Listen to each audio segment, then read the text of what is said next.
one of the questions that the Buddha has monks ask themselves every day. And it's a useful question for anybody to ask themselves. Days and nights fly past, fly past. What am I doing right now?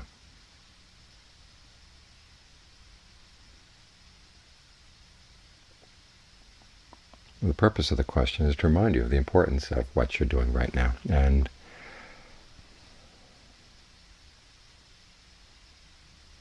the ephemeral nature of everything else. How much longer time are you going to have to do things you want to do, the things you want to get done? And what are the things you want to get done?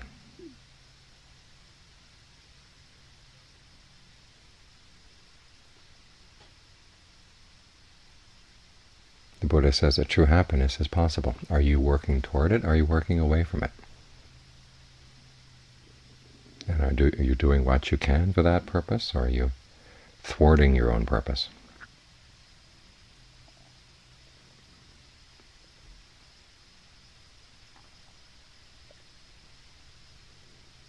Or are you just wasting your time? The Buddha was the sort of person who never wasted time.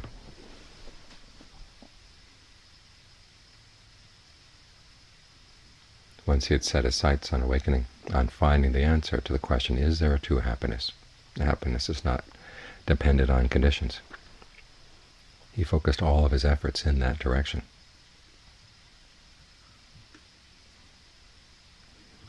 And that was a question that had top priority in his life.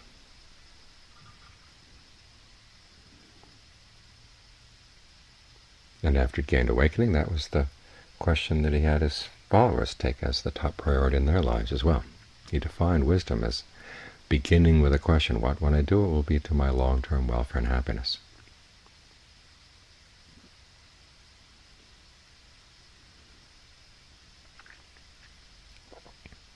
That question emphasizes several things. One, the power of your actions to make a difference. And secondly, the question, do you want short-term happiness or long-term happiness? Short-term happiness is all around you. But is it worth the effort?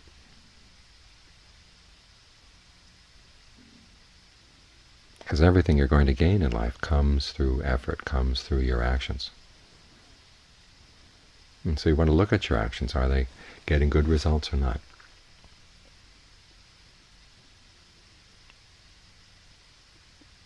And what can you do to get better results? You can learn from your past mistakes, resolve not to make them again. But it's also good to have a picture of what's possible. Some people complain there's not much room for imagination in meditation. Actually, the Buddha asked you to imagine a lot of things, to open up your imagination to the possibility that there could be an end to suffering.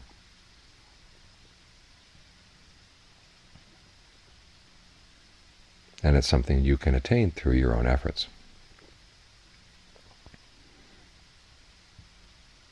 Can you imagine that? Try to get your head around that idea and think about what it means for your life. And then examine everything you do.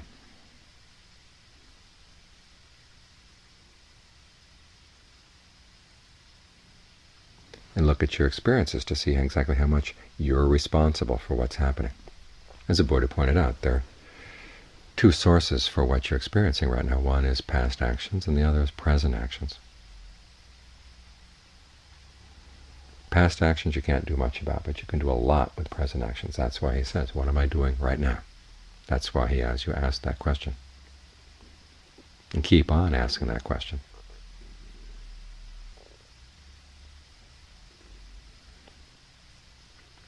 I may feel surprised that the question has the I in there. After all, aren't we taught that the Buddha taught there is no self? Well, he never taught that. There's no place in the Pali Canon where you can find the Buddha says there is no self. What he does describe is a process of I-making and my-making. That's something we do. Again, this is an action you do here in the present moment. You take the potentials that come from your past actions and you turn them into an actual experience, and part of that usually includes creating your sense of who you are, either as the creator of an experience or as the consumer of the experience. But the I is something you do. The me is something you do. The mine is something you do.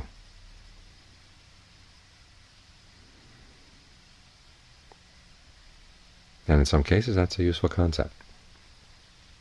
It's good to know the difference between your wallet and somebody else's wallet.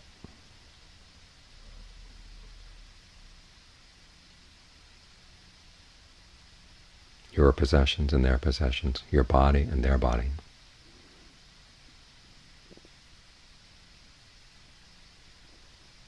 If you don't have a clear concept of this, you're going to get into a lot of trouble.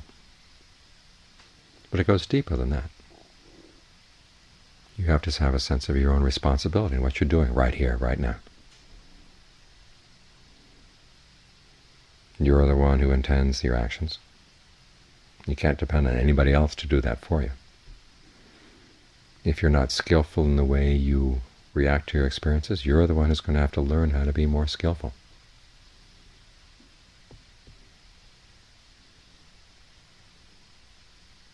So having a good, healthy sense of self in areas like this is important.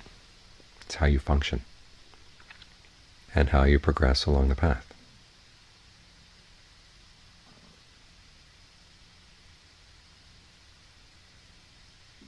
You look at an experience and ask yourself, what am I doing to make this experience worse?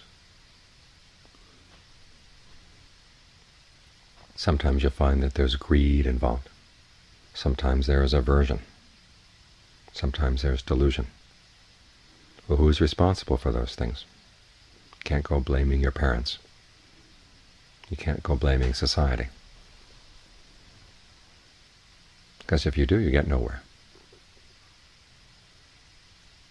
If you look for what you're doing in terms of your greed, anger, and delusion right now, then you can make a difference.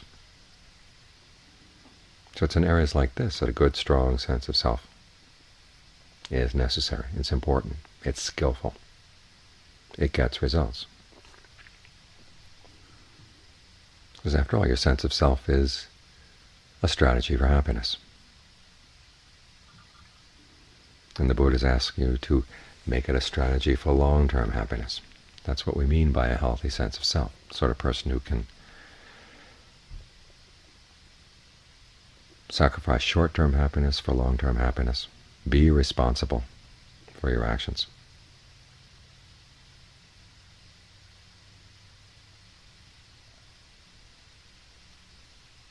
You can develop a skill.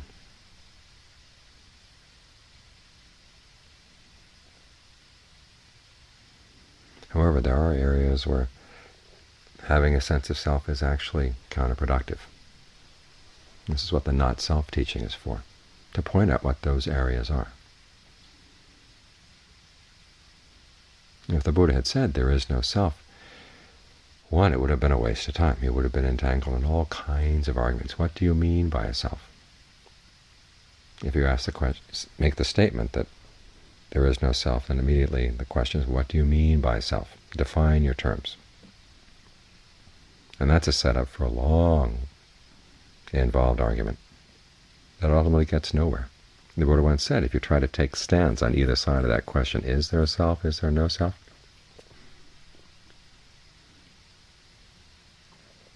You end up in extreme forms of wrong view.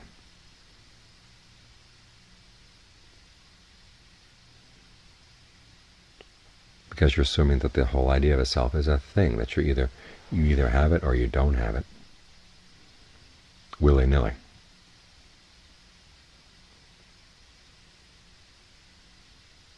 In which case, when the Buddha says, well, the things that we claim as self are inconstant and stressful, we say, well, I'm satisfied with those things because that's just the kind of self I've got. Can't find any better self than that. And the discussion ends there. But if you look at the self as something you do, then there's an immediate logic. You do things for the sake of happiness. There are cases where the sense of self actually does contribute to your happiness, in which case it's a skillful strategy. There are other times when it actually causes stress and suffering, in which case it's an unskillful strategy. it defeats its whole reason for being. It defeats its whole reason for why you made it. When you see that, you just stop doing it. That's the whole point of the teaching.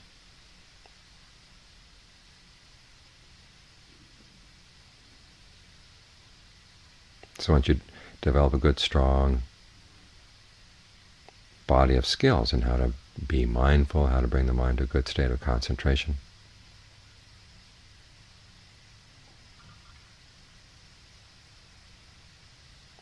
you've taken the sense of self and its quest for a good long-term happiness about as far as it can go. But the quest for happiness doesn't end there. It goes further. At that point, you have to let go of your sense of self, the activity of selfing, because it's getting in the way. This is where the Buddha teaches us to look at things as inconstant, stressful, and not self. In particular, the state of concentration you've worked on. Once it's good and solid, you can see, where is there a disturbance here? What am I doing? And part of the disturbance is going to be the sense of the me, or the I.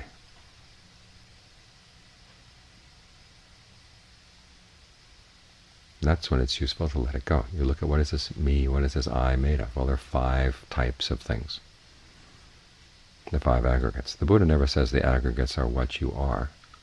He says these are the raw materials that you use to create your sense of self. You take the potential for form, the potential for feeling, perception, fabrication, and consciousness. It comes from past actions, and you actualize it, and then you identify with it. And your identity can change from moment to moment. Sometimes you're focused on feelings, sometimes you're focused on perception, sometimes focused on the body.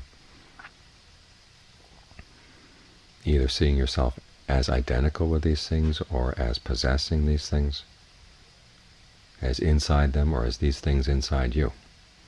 So even that sense of infinite or interconnected self that has a small body and feeling or whatever inside, the Buddha says let go of that as well. That kind of self is also unskillful.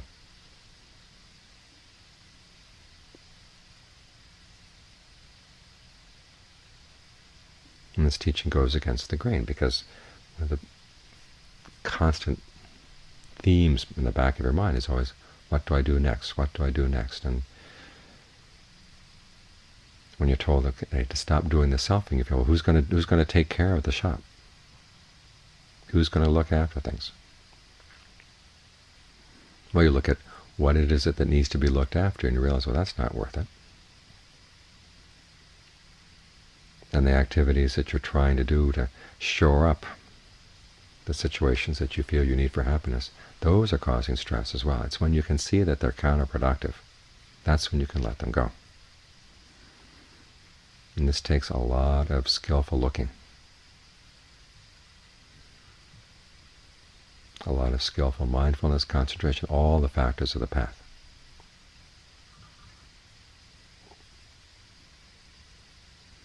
But when you're really honest with yourself, and that's the first prerequisite for the path, way back at the beginning, the Buddha says, give me someone who's honest and I'll teach that person the Dharma. Honestly looking at what you're doing and what the results are. The point will have to come when you realize you've got to stop.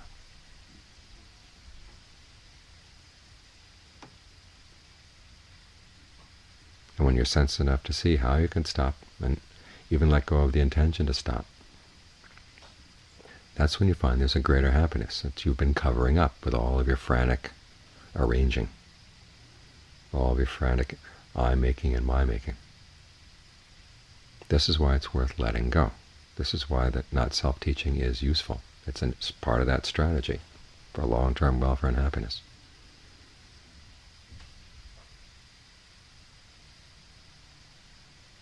So we have that promise from the Buddha that when you finally let go of these things,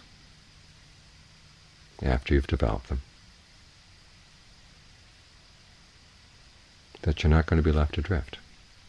In fact, as Ajahn Sawat once said, you find the ultimate happiness, and when there's the ultimate happiness, you won't care who it is that's having the experience. The question just won't occur to you. The happiness itself will be sufficient.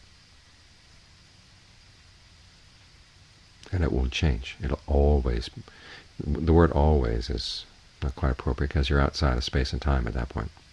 You're right here. There's a strong sense of immediacy. We're not sending you off to some faraway galaxy. But there isn't even a sense of here or there. There's no sense of location at all. But there is the happiness. That's the Buddha's promise. It's also his challenge to you. What are you doing right now? Is it working toward this happiness or not? Because it's this happiness that makes everything worthwhile.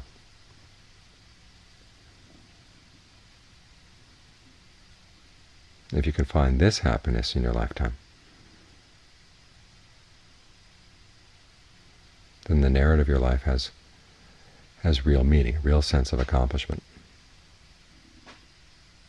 You've done the thing most worth doing.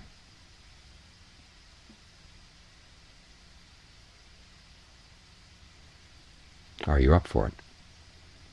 Days and nights are flying past, flying past. What are you doing?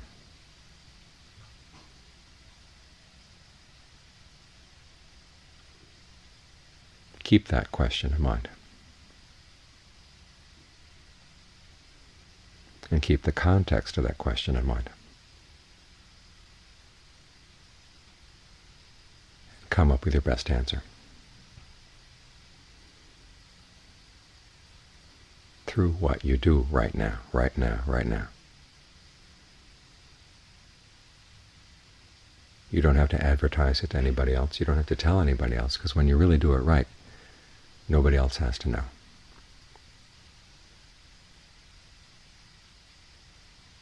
It's that good.